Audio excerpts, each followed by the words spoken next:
Hola, buenas tardes. Hoy voy a hablar de un tema estrictamente para los profesionales de salud de cuidados intensivos, el estado de choque, ¿sí? Tengo una plática montada que se llama estado del arte del choque, ¿no? A lo mejor pomposamente, ¿no? Pero sí es un estado del arte, es la antesala de la muerte. Todo el mundo se muere de choque, pero ¿qué es? ¿Cómo rescatamos a esas almas, a esas vidas que tenemos en la terapia intensiva cuando ya están marmoros, lilas, ya no consumen oxígeno, están muertos en vida, disoxia, le llamo? ¿Qué hacemos? Hay que entender para eso qué es choque, ¿sí? Bueno, entonces, miren, el concepto biológico de vida está muy fácil. Nosotros vivimos de la diferencia que hay de oxígeno entre la arteria y la vena. Se llama fracción de extracción de oxígeno, ¿sí? A su vez, esa fracción de extracción depende de una capacidad celular para consumir ese oxígeno y a su vez de una capacidad mitocondrial para utilizarlo, ¿sí? Ahorita les voy a hablar cuánto necesita una mitocondria para estar viva y funcionar. Así es el concepto biológico de vida. ¿Cómo nace este concepto? Eh, Max Harwell, el papá de la medicina crítica moderna, describió por allá en 52 un artículo muy interesante, el primer modelo del estado de choque, en donde él ponía como una llave nada más, en donde, o sea, vea qué rudimentario el pensamiento de aquel entonces, ¿no? Es increíble. O sea, era un sistema hidráulico así, una llave que abrías, ¿sí? Y así venía esto del corazoncito. Aquí venía otra tubería, según él, y acá otro compartimento. Eran seis pasos.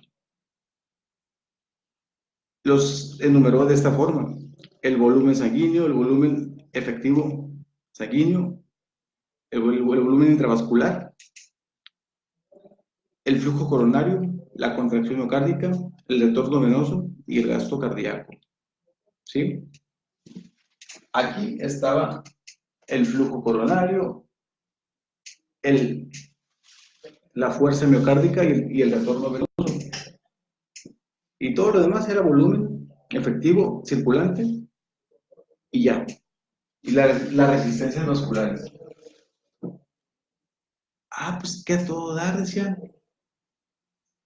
¿Y, ¿Y dónde está el asunto este de los cortocircuitos arteriovenosos que estamos documentando?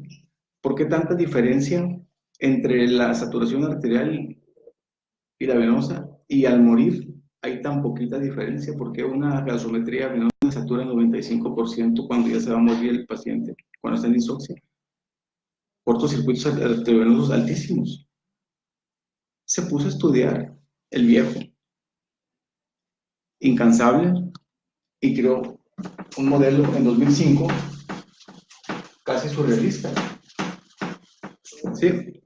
Que es como un círculo, así, zoom, aquí está, ¿no? El círculo. Pero resulta que aquí está el corazón, ¿sí?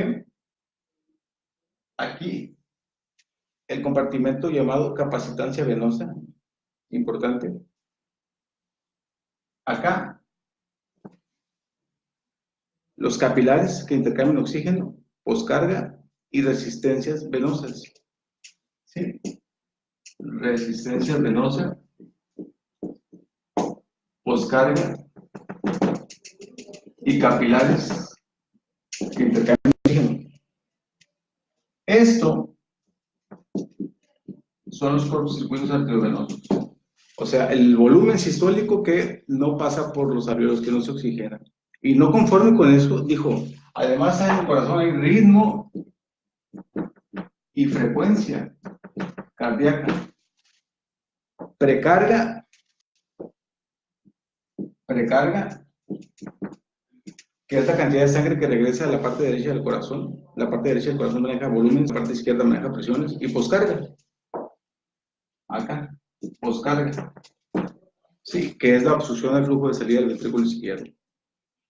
Y no conforme todavía puso una especie de flujo o de marea después de la capacitancia venosa.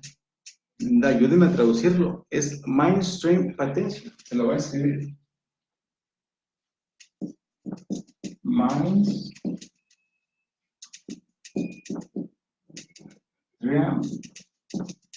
patensia. Son 7, 8 variables que describen de forma macro la hemodinamia. Pero hasta ahí solo sabemos que vivimos de la diferencia arteriovenosa de oxígeno, que se llama fracción de extracción, la capacidad de consumir ese oxígeno y la capacidad mitocondrial de asimilarlo. Una mitocondria debe tener 1.7 kilopascales de oxígeno. Abajo de 0.7 entra en disfunción mitocondrial. Ahorita lo vamos a hablar. Depende de la resistencia, de los flujos, de los gradientes de presión. Está muy criminal el tema.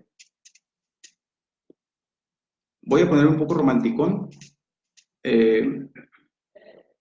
William Gans y Harold James Swan en Santa Mónica, dos cardiólogos, uno de ellos en Santa Mónica vio un velero y vio cómo el velero iba siendo empujado por el viento. Y dijo, bueno, este desmadre que trae este Max Harry, ¿cómo lo podemos comprender? Perdón. ¿Cómo lo podemos comprender? Un favor, levántame el pizarrón. ¿Cómo lo podemos comprender? Bueno, se les ocurrió, fíjense, qué trucha los compas. Y si metemos un catéter largo de 110 centímetros a la parte derecha del corazón y le inflas un globito y que vaya con el flujo de sangre empujado, ¿sí? Y que pase a la parte izquierda y luego se enclave en la arteria pulmonar y medimos la presión de la arteria pulmonar, indirectamente el gasto cardíaco, el trabajo miocárdico, unos chingones, o sea, resistencias vasculares periféricas, la presión capilar pulmonar en cuña.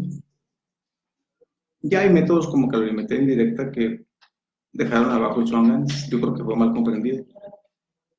Es un parteaguas en el estudio de la hemodinamia y el estado de choque.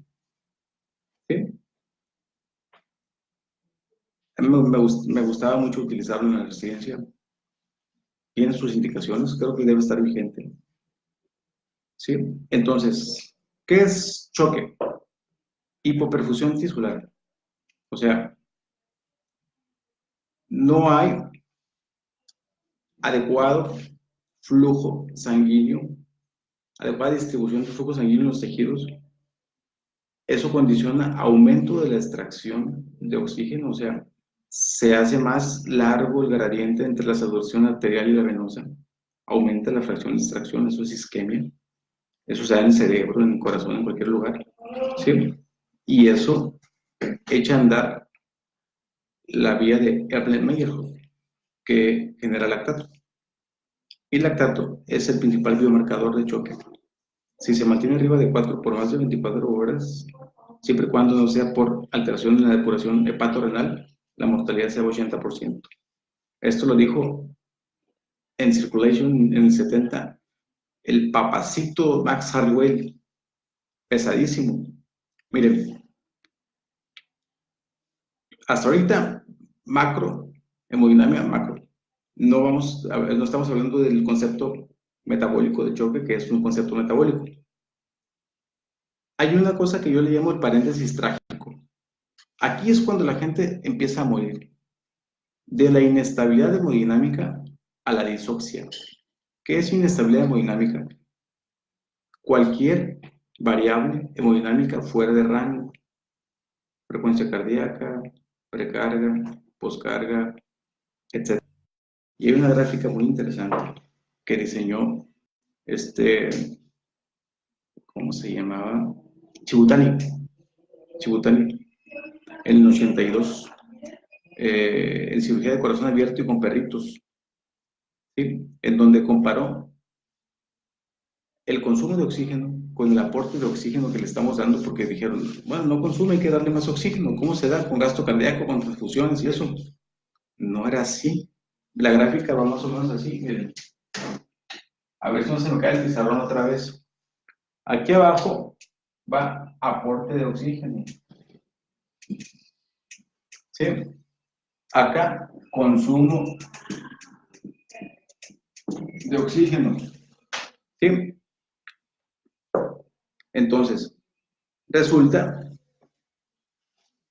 que yo le aporto oxígeno, le voy aportando oxígeno, y va consumiendo, va consumiendo, va consumiendo, y llega un punto en donde ya no lo consume, se llama punto crítico. Más o menos son 320 mililitros por minuto por metro cuadrado. Ahí por más oxígeno que le aportes ya no consume. ¿Y qué está pasando ahí? Disoxia, disfunción mitocondrial, síndromes aún no aceptados del todo. Pero bueno, no conformes con eso, se dieron cuenta que cuando llegaban al punto crítico, empezaba a elevarse el lactato asesino, y empezaba la saturación venosa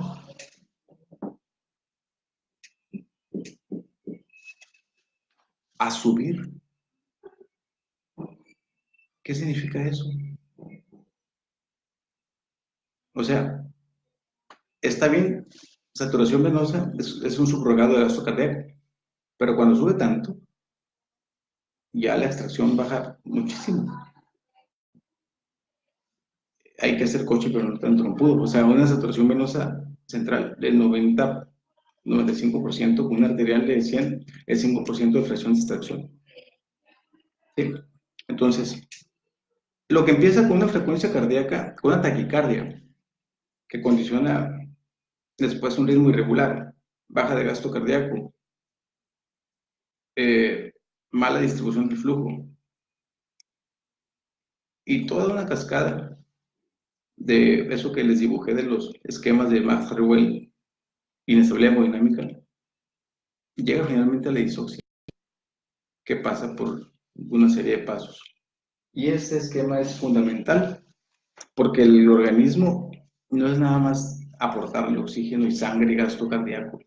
Deja de consumir, el cuerpo se cansa, y empieza a morir. Somos mortales, aunque creamos algunos que no lo somos mortales, y se empiezan a poner lilas, y ya uno empieza a hacer esfuerzos desesperados, y ya sale uno a decirle a la familia que el paciente pues ya va a desencarnar, ¿no? Puntos clave: inestabilidad hemodinámica. Cualquier variable fuera de rango de hemodinámica, ya sea mecánica, o sea, hemodinámica o bioquímica. Lactato, exceso de base, saturación venosa. Estado de choque: una mala distribución del flujo de sangre que pone en peligro la vida, según el consenso de París. Estadio de choque es lo que sigue, ¿sí? Ahorita les voy a hablar de eso. Definiendo inestabilidad hemodinámica de nuevo, ya les dije, alteración de la perfusión, choque, falla cardíaca avanzada o cualquier variable fuera de rango patológica. Esto salió en el Yearbook de 2005, una magistral monografía de Max Hallowell. Ya falleció, se nos fue una gran mente. ¿Cómo identificar? Hay muchos, o sea, electrocardiograma, uña, ecocardiograma con volúmenes telediastólicos alterados, lactato, saturación venosa, el gap de CO2, capnografía sublingual, o manometría sublingual, perdón, microcirculación, que es espectrofotometría cuasi infrarroja, gasto cardíaco. Ahora bien, es fundamental esto. ¿Cómo vamos a definir a nivel celular un estado de choque?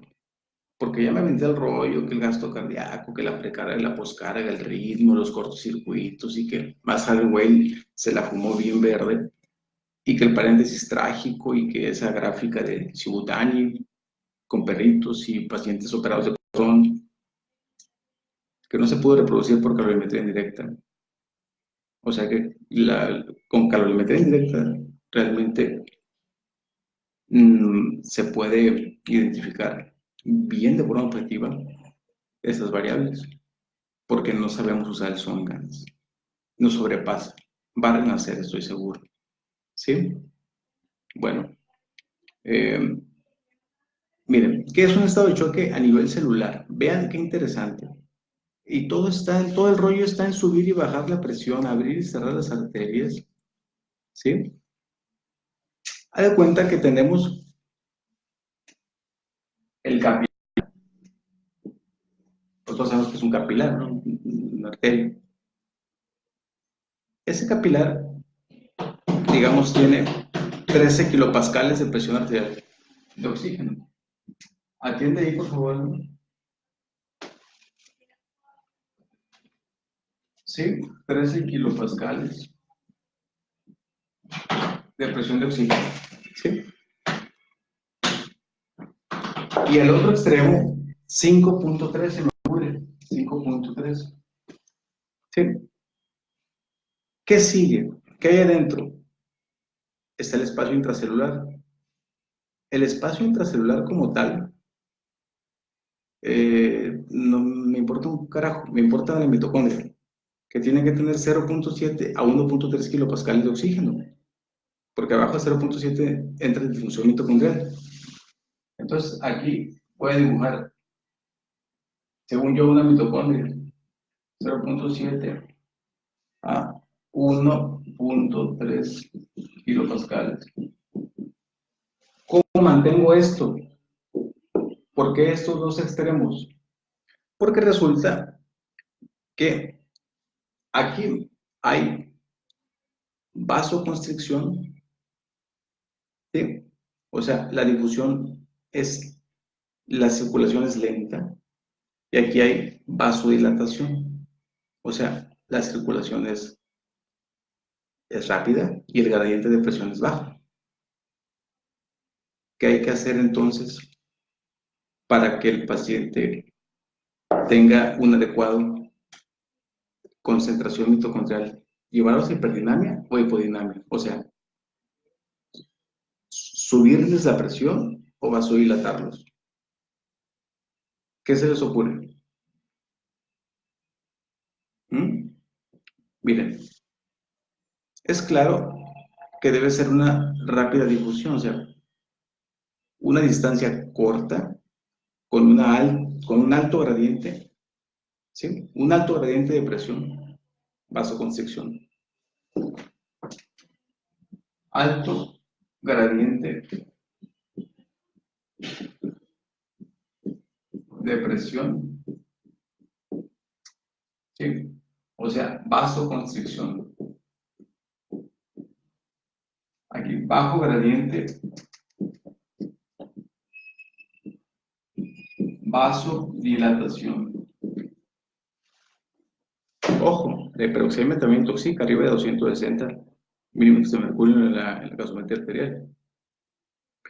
Entonces, llega el momento en que si vasodilatas de más, hay hiperdinamia. Al haber hiperdinamia, va tan rápido a la sangre que no se extrae oxígeno y la fracción de extracción es pequeña, porque la diferencia entre saturación arterial y venosa de oxígeno es pequeña.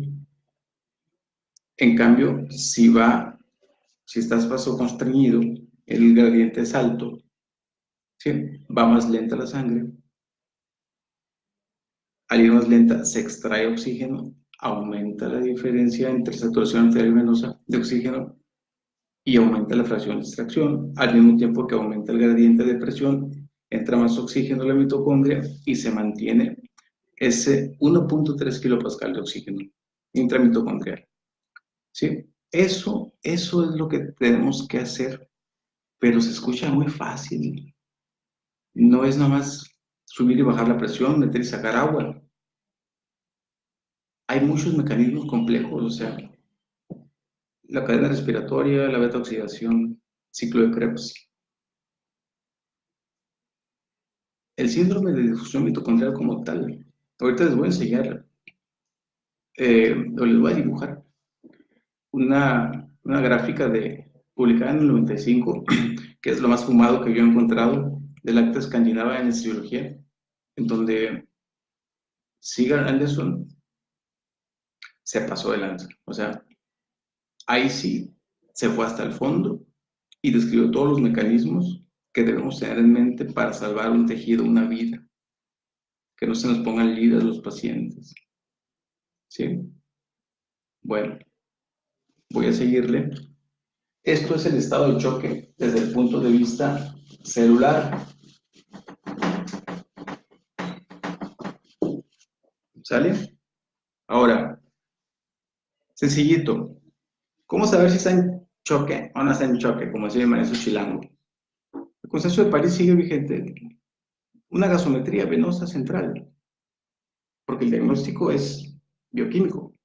Lactato arriba de 4, exceso de base menor de menos 6, pH abajo de 7.25 y saturación venosa central abajo de 70%. Eso es choque. Nada de que está hipotenso, está chocado, no. Solo el 33% de los pacientes en choque está hipotenso. ¿Cómo la ven? Pueden estar normotensos y no estar chocados. Así que no repitan eso de que está chocado porque está hipotenso. Y todo lo que acabo de decir de la disoxia y la disfunción mitocondrial y todo esto, y no, o sea, no. Si no se han producido los mecanismos, desarrollado, perdón, que eleven lactato, peso de base, pH, eso, no está chocado. Entonces, choque,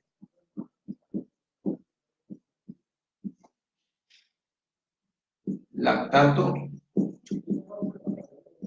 arriba de 4, exceso de base menor, menos 6, pH menor 7.25, saturación venosa central menor 70%, o bien que tenga una diferencia con respecto al arterial mayor del 25%, ¿sí? Porque es un subrogado de gasto cardíaco. Perdón, menor del 25%, ¿sí? Bueno, el consenso de París ya salió, acaba de salir, hace como 2 semanas o 3. Y en esencia es lo mismo, ¿sí? En el 2006 se vio por primera vez, ¿sí? Bueno, ya saben que es estado de choque a nivel mecánico, biomecánico, a nivel celular, a nivel metabólico. Ahora, ¿cuáles son los tipos de choque? Es algo imperdonable para alguien que se dedica a la clínica no saberlos clasificar. Yo creo que es muy básico, ¿no? Son 4 tipos. 1, resistencias vasculares altas con gasto cardíaco bajo, cardiogénico. 2, resistencias vasculares altas con gasto cardíaco normal o bajo, hipovolémico. 3, resistencias vasculares. Este es el que mata, el distributivo. Normales, altas o bajas, con gasto cardíaco normal, alto o bajo. Fíjese, el choque séptico es distributivo, el anafiláctico, el por falla suprarrenal, el neurogénico, pero el séptico de lo que los intensivistas vivimos, lo que nos hace sufrir, porque vea cómo sufrimos poniendo en práctica todo lo que sabemos y el paciente se burla de ti y te dice, goodbye, my love, o sea, y ahí le estamos metiendo omega 3, levocarditina y nutrición parenteral con una relación tal y tal. ¿Cómo manipulas la capacitancia venosa? ¿Cómo manipulas la beta-oxidación, el ciclo de Krebs, la función mitocondrial, el consumo de oxígeno? Ahorita les voy a presentar el que quiso jugar a ser Dios, Shoemaker, en el 86, que estrelladón se pegó. Miren, y el último es el obstructivo extracardíaco, o sea, tromboembolia pulmonar. ¿Sí? Entonces, el distributivo es un asesino. El más, el más mendigo es el que tiene altas resistencias vasculares, ¿sí? Con un gasto cardíaco normal o bajo y secuestro esplácnico de sangre. Cortocircuitos arteriovenosos muy altos.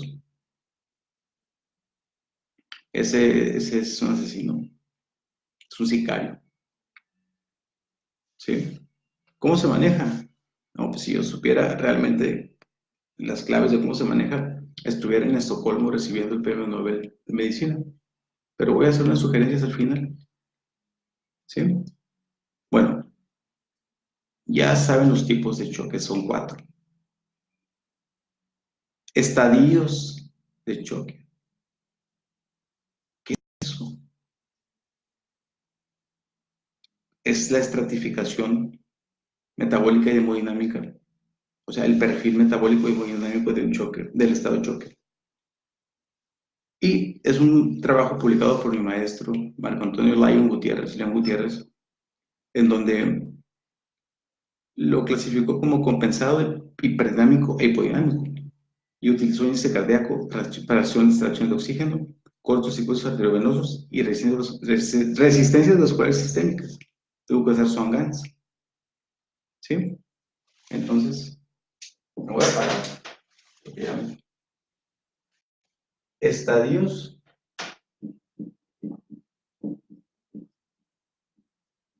de choque.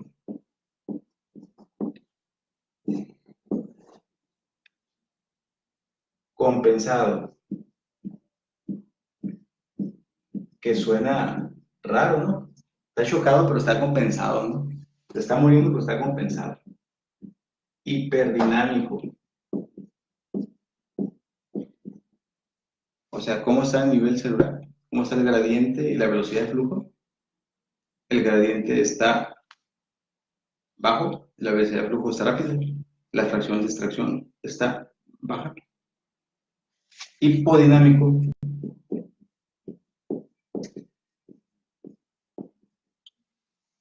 ¿Sí me están entendiendo, chicos?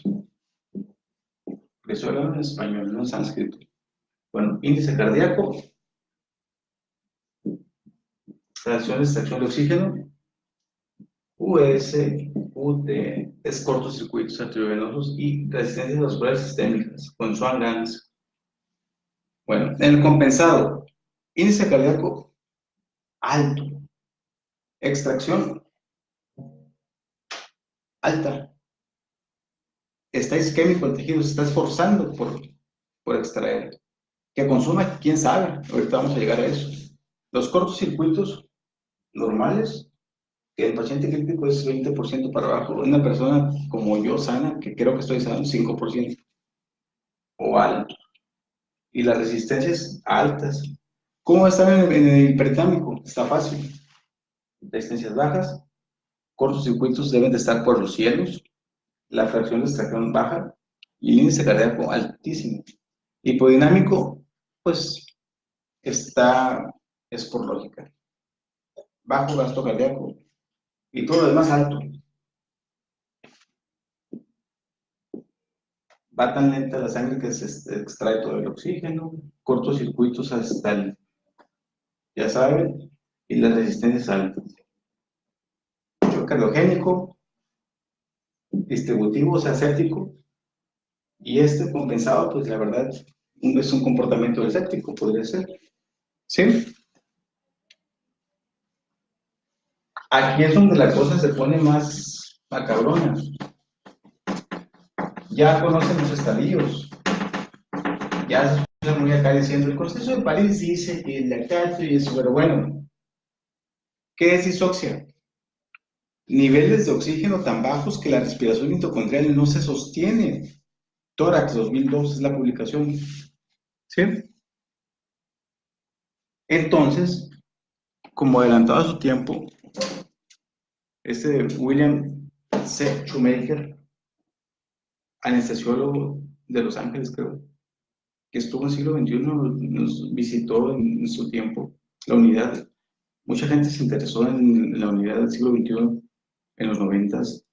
Lachman, Shoemaker, algunos muy atinados como Burkhard Lachmann, otros al rumbo de Guaymas como Shoemaker, pero bueno, el esfuerzo que hizo, vean lo interesante. Yo le puse esta diapositiva a jugar a ser Dios, porque ¿qué hizo? Dijo, bueno, pues está fácil, no consume, le aporto más, le retaco oxígeno, ¿y cómo es? En forma de sangre, con dobutamina para que aumente el gasto cardíaco, o sea, superaporte le llamaron.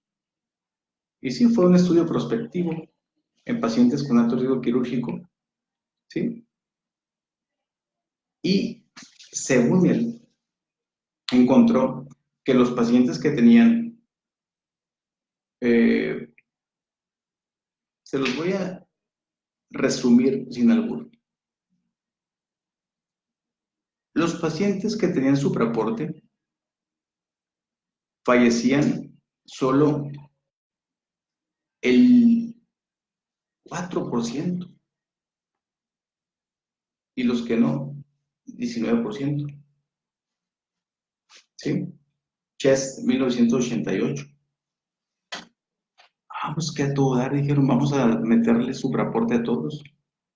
Gasto cardíaco alto, atásquenlo de sangre. Y resulta que, pues no estamos listos. Vino este gigante de la medicina crítica, Luciano Gattinoni, de Milán, Italia, que hizo un estudio en donde quiso reproducir lo que documentó Shoemaker, que para eso Shoemaker, pues ya no supimos de él, ya no publicó más. Su texto ya no se llamó Shoemaker, ya después se llamó Van Zandt y otro, Mitchell, no recuerdo el nombre, que no lo revisé, la verdad es muy chiveta, Parrillo, Pinsky, pero ya ni siquiera publicó su texto. Yo creo que la vergüenza no lo dejó asomar el rostro. Conclusión de Gattinoni. Dice, el supraporte, o sea, aumentar el gasto cardíaco dirigido por saturación venosa, no reduce la mortalidad ni la morbilidad, al contrario, la aumenta. ¿Quién sabe? Mi maestro en Madrid decía, puedes torturar los números hasta que te confiesen lo que tú quieras. A lo mejor Shoemaker los agarró con un Tehuacán y por eso salió, pero no. Gattinoni dice que no, y efectivamente, no, el supraporte no sirve, excepto por ahí hay un estudio de pacientes con síndrome hepatorrenal y algunos pacientes con trauma, podría funcionar el supraporte. Critical Care Medicine 2010, creo. ¿Cuándo un paciente está en shock, entonces? Enfoque hemodinámico, enfoque metabólico o celular y respiratorio. Son los tres enfoques que yo les planteo. Rápido, la evaluación de la cabecera del paciente. Así, en caliente. Oye, ¿está en choque o no está en choque? Espérate, la primera pregunta que se hace es, ¿está estable o inestable? Bueno, tiene frecuencia cardíaca de 150, TA media de 60, hipoxemia perfusoria, está inestable, oliguria, ok. ¿Está hiperfundido?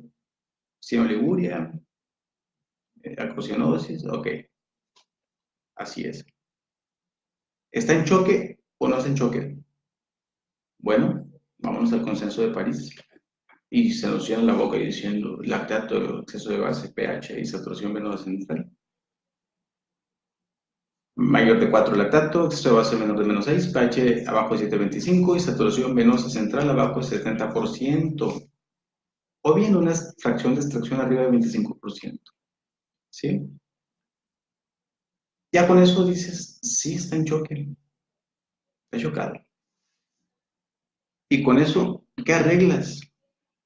Pues por ahí en 2001, en Detroit, un urgenciólogo, Emmanuel Rivers, publicó un protocolo de reanimación dirigido por metas tempranas. Ya después dijeron que no servía y ahora Pinsky sacó otro y bueno, así se la llevan, ¿no? Cuando quieran saber qué sirve, busquen metaanálisis. La colaboración Cochrane saca metaanálisis que demoledores.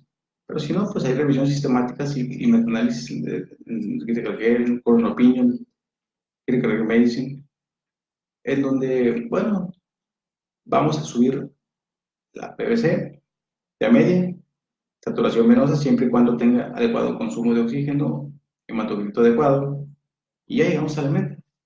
Pero pues no, no era tan fácil, porque se descubrió que, pues que siempre no servía. 15 años usando. Hay quienes seguimos todavía con eso, ¿no? Ya Pinsky sacó la medición de variables dinámicas, variación de volumen sistólico y otras cosas. Este Pinsky de Pittsburgh está muy pesado. Les recomiendo el texto Fisiopatología del paciente crítico. Yo lo leí como unas 16 veces. Lo acabé, lo despedacé, parecía baraja, pero me formó. Es una fregonería, es una obra maestra. Bueno, enfoque metabólico. Y aquí es donde les hablo de ese artículo raro publicado en 1995. Acta Escandinava de Anestesiología. Ole Sier Andersen.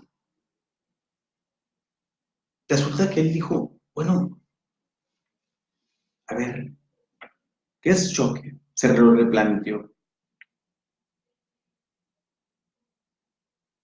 Y puso gasto energético en watts por un lado, por otro lado, consumo de oxígeno, por otro lado, presión venosa de oxígeno, y lo clasificó en 3 clases, en 3 grupos esto.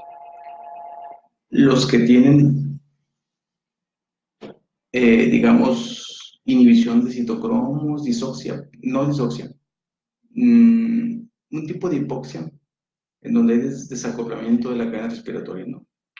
La clase B. Es la clase A, pacientes con, digamos, gasto cardíaco bajo, y la clase C, en donde no hay producción de ATP, por alguna razón. Y va a depender esto, entre más presión arterial, venosa de oxígeno, perdón, más gasto energético en watts. Y parece que menor consumo de oxígeno. Está muy complicado esto. Describe 9 o 12 tipos de hipoxia, cuando son 4 realmente. ¿Sí? Hipoxia no es disoxia, ¿no? Es otra cosa. Es preámbulo. Ese artículo se los voy a postear ahí en Facebook. A ver quién se anima a darme una conclusión, porque la verdad está muy complejo. Yo creo que se le salió de control en la monografía esa. Como residente la di, la entendí, me salió muy bien. Pero yo ahorita, pues ya a mis 37 años, ya no carburo igual. Pero quiero que sepan que existe. Bueno, enfoque metabólico más fácil, ya para que entiendan el acta escandinava esta de el artículo ese de Sigan Anderson. Bajo gasto cardíaco, baja estación de oxígeno, incremento de cortocircuitos, incremento de distancia intercelular, incremento de distancia transcapilar, inhibición de citocromos, ojo, disminución de la relación ATP entre reducción de oxígeno e incremento del gasto energético, hipermetabolismo, ¿sí? Desviación hacia la derecha de la curva de disociación de hemoglobina y oxígeno, que eso es vida realmente. Y eso va en relación, bueno, cortocircuitos arteriovenosos y la capacitancia venosa van en relación directa con ese enfoque metabólico, porque entre más distancia hay intracapilar e intercapilar, más hipoxia, bajo flujo, hay que manipular los cortocircuitos y la capacitancia venosa para acortar esa distancia. ¿Cómo la manipulas? Primera pregunta. ¿Sabes manipular las resistencias vasculares? Con norepinefrina, con adrenalina, con terlipresina, con vasopresina. Pero la capacitancia venosa, ¿con soluciones hipertónicas acaso? No lo sé. ¿Con pentoxifilina? ¿Con diosmina esperidina? ¿Con un inhibidor de la fosfodiesterasa tipo 4 o 5? ¿Cuál es? Sildenafil. Bueno, y el problema metabólico, el enfoque metabólico. Hay quien se atrevió a expresar el estado de choque como un matiz ácido básico. Acidemia metabólica de anion cap normal, más alcalosis metabólica cloruro sensible, más saturación venosa central menor de 70%, choque, líquidos, empezamos. No vamos a hablar de ácido básico, pero un paciente puede tener 3 o 4 trastornos de ácido básico. ¿Sí? Y no conforme, pues tenemos el enfoque ventilatorio del estado de choque. Antes de moverle al ventilador, al ver una hipoxemia, hay que ver si es perfusoria ventilatoria. Si está hipotenso o el volumen tidal no es el adecuado, ¿sí? O estás notando tú algo en las gráficas que le falta PIP en la curva presión-tiempo o en la presión-volumen, estás viendo en la curva de flujo-volumen que hay broncoconstricción, ¿sí? O sobredistensión que puede estar causando hiperinsuflación dinámica con hipoxemia paradójica. Entonces, el enfoque ventilatorio hay que tenerlo en cuenta. Y para eso hay que saber qué distensibilidad tiene el paciente, qué cortocircuitos, si tuvo cambios en la fracción de extracción y la saturación venosa. PIP, PIP es lo que se hace ahí. ¿Qué es el PIP? Aumenta la capacidad residual funcional. Sutter en el 72 dijo que el PIP óptimo es 8, el que coincide con el mejor gasto cardíaco y los cortocircuitos arteriovenosos. Yo creo que tenía razón, pero si hubiese un ventilador que nos midiera capacidad residual funcional, que yo no sé, hasta ahorita yo sé que con la superjeringa en un laboratorio experimental se puede determinar el PIB óptimo o con maniobras de reclutamiento activo o pasivo o con tomografía por bioimpedancia. Ya ahorita los canadienses están usando respiración asistida, ¿sí? No controlada. Está en un rollo, o sea, pero para mí el PIB óptimo es el que coincide con el menor cortocircuito arteriovenoso, ¿sí? La menor fracción de extracción o adecuada fracción de extracción, que es un subrogado de gasto cardíaco, ¿sí? Y la mejor distensibilidad dinámica. Dirigido esto por gases y mecánica y hemodinámica. ¿Cómo lo encuentras? Ahí te quiero ver. Maniobras de reclutamiento activo o pasivo, o el concepto pulmón abierto o PERNO, que es el que me gusta utilizar a mí. Es pausado, es gradual. Encuentras punto de apertura, punto de cierre, respetas delta P. Burger Lachman, en el 92 lo publicó en Intensive Care. Rotterdam Holanda, mi maestro Vázquez Llanas, discípulo directo de él. Ellos crearon la ventilación mecánica moderna, esos ventiladores a los que nosotros insolentemente les movemos, ellos los crearon o sea, después de unas fotografías, concertos, ventiladores servo, con una serie de computadoras ahí, y lo adaptaron y crearon pusieron en boga la presión control. Cuando vinieron a México a dar conferencias, están usando presión, están locos. Están locos. ¿Quién usa presión? Solo volumen. El pulmón te aguanta 120 centímetros de agua de presión. Si no fuera así, en todas las bodas hubieran neumotórax con los músicos, porque el tubero levanta 120, un poco menos de centímetros de agua, ¿sí? Y es un pip. Imagínense neumotórax en cada boda. Me llevan las bodas, yo poniendo los ozonos en los plurales. Bueno, el consenso de 16 de este inquieto Jean-Louis Vincent propone un esquema muy interesante, en donde ya que tienes todo este conocimiento, él dice, está fácil, gasto cardíaco, ¿alto o bajo? Bueno, está alto. Saturación venosa central, ¿alta o baja? Está alta. Hiperdinamia, sepsis. No, está baja. Anemia, hipoxemia o alto consumo de oxígeno. Por otro lado, el gasto cardíaco está bajo. A ver, saturación venosa alta, con gasto cardíaco bajo. Bueno, bajo consumo de oxígeno. Anestesia, hipotermia. Gasto cardíaco bajo con saturación venosa baja. Pues, criatura, ¿qué les voy a decir? Una embolia pulmonar, un corazón que no se mueve, ¿no? Un coronario agudo. ¿Es suficiente esto que sabemos? Claro que no. Yo les dejo 3 preguntas. ¿Cómo manipular los cortocircuitos arteriovenosos? Que no sea con PIP. ¿Cómo manipular la capacitancia venosa? ¿Cómo optimizar la respiración mitocondrial? ¿Cómo quitar ese estancamiento esplácnico en ese tipo de choque hiperdinámico distributivo que mata el séptico? Donde aumenta los cortocircuitos, se estanca todo en ese nivel esplácnico. ¿Cómo? Entonces, finalmente así abordan, está fácil. A ver, paciente estable o inestable, ¿está en choque o no está en choque? ¿Qué tipo de choque es?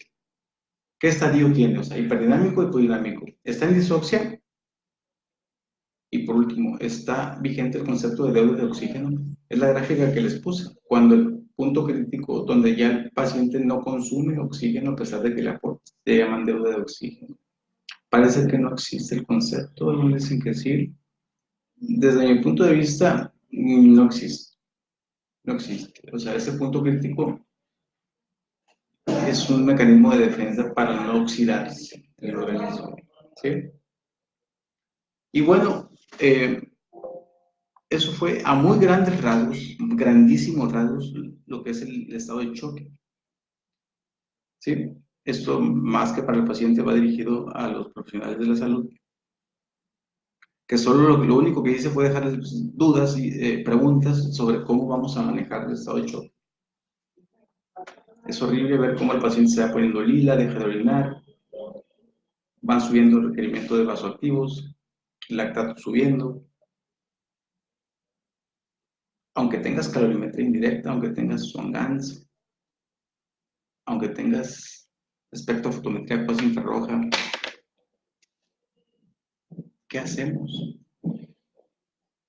Algo que le meta oxígeno a la mitocondria, que no sea nada más vasoconstricción y vasodilatación y el gradiente de presión, y algo que optimice la función mitocondrial. Sí, hay muchas cosas, ¿no? Pues sí, se dice. Una adecuada estrategia de nutrición parenteral, omega 3, pero ¿cómo manipulas la función mitocondrial? ¿Cómo manipulas la capacidad venosa?